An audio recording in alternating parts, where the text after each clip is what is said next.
All right, so far we haven't played much with functions, so I wanted to do an example with functions. I'm going to look at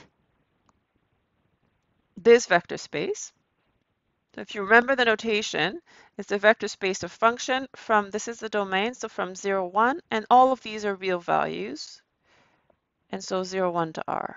And I'm going to take a subset. I'm going to take W to be the set of function from 0, 1 to R that are 0 at 0.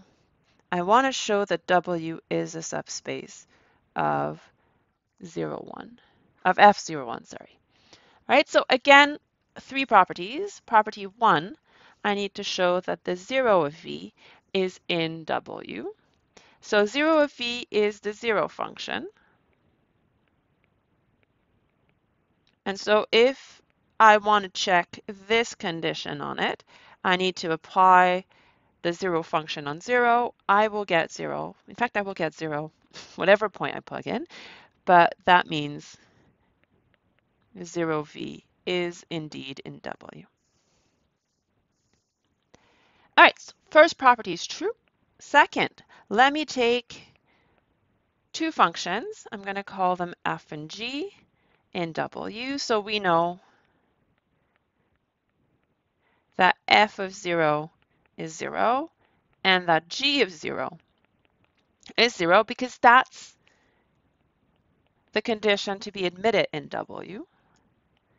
Then I need to check whether f plus g is also in W. So I need to check the condition on f plus g. So I need to check whether it will give me 0 when I plug it 0. So I'll get f of 0 plus g of 0, and that's going to give me 0 plus 0. That will give me 0. All right, so f plus g is indeed in W.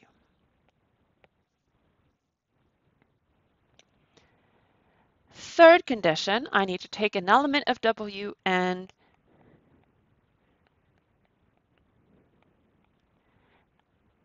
a scalar k.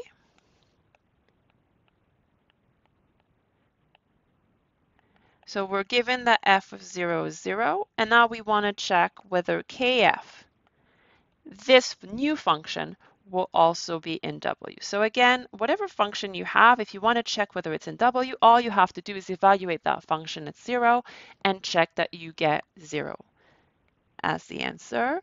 Well, if you remember what that scalar multiplication did, it just multiplies whatever real number the function gives at that point, it multiplies it with k, but I know that that is going to be 0, and so I'm going to get 0 once I multiply it with k as well. And so kf is in W.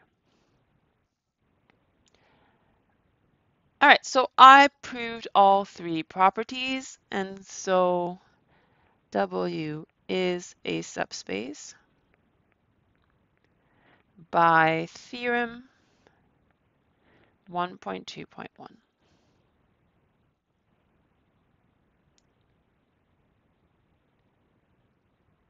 right, so that's it for this example.